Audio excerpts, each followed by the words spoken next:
करबे और सबसे अंतिम में एगो बात कह के जाय छी। हम सब चाहे छी, पिछलो बेर चाहलो, इहो बेर चाहलो, लेकिन नहीं आबि सकलो। हमर पक्षा के युवक सब हम अपने सहित आबी मंच पर किस कला के प्रदर्शन करी। अहाँ सब आदेश देबै तो अगला बेर आबि सकै छी। अगला बेर सबसे पहिल दिन के कार्यक्रम कियो घोषित कर दिए।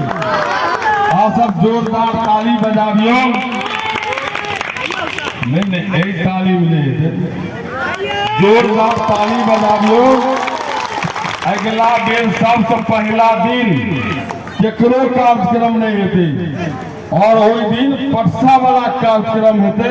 परसा के युवक, परसा के नौजवान, क्षेत्र के लोग, स्कूल के विद्यार्थी, कतेक भक्ति में संगीत मैथिली में गेता और उगना नाटक के लेके तो पर्दा नहीं लागल रहते, पर्दा नहीं लागल रहते। ओना हम सब पर्दा में बहुत नाटक खेलते रही, लेकिन ये तो प्रसंग लेके आवे पड़ते।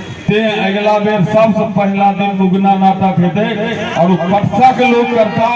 पुरनका करो, नवका करो, जे करो तो करता। मिथिलापति मिश्र जी चिन्हैत हेबे अहाँ सब, बड़ा ही सुंदर हुनकर अपन रचना छियनि, अपन रचना छियनि, अपन रचना के संगीत अहाँ के सुनेता। आबू मिथिलापति जी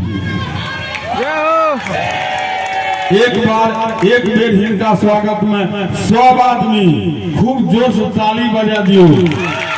नहीं भेल अगला बच्चा सब बजा रहे। सब आदमी देखियो, अपन बच्चा छिए, अपन विद्यार्थी छिए, अपना घर परिवार के लोग छिए।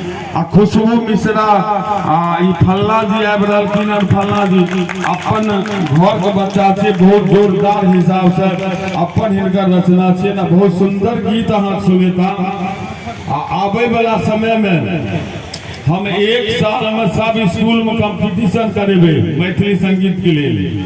हम क्षेत्र में कंपटीशन करेबे और तब आई सर्वेश्वर धाम के मंच पर बच्चा सबको उतारब, बढ़िया बढ़िया कार्यक्रम लेकर सबसे पहला दिन आयब। और अंतिम में एक बेर अहाँ सबसे पुरजोर अपील करे छी, कनिक अपना जेबी के हिसाब से, यथाशक्ति के हिसाब से कनिक सर्वेश्वर धाम में सहयोग करे के प्रयास करिए। अब मिथिलापति जी बहुत बहुत धन्यवाद।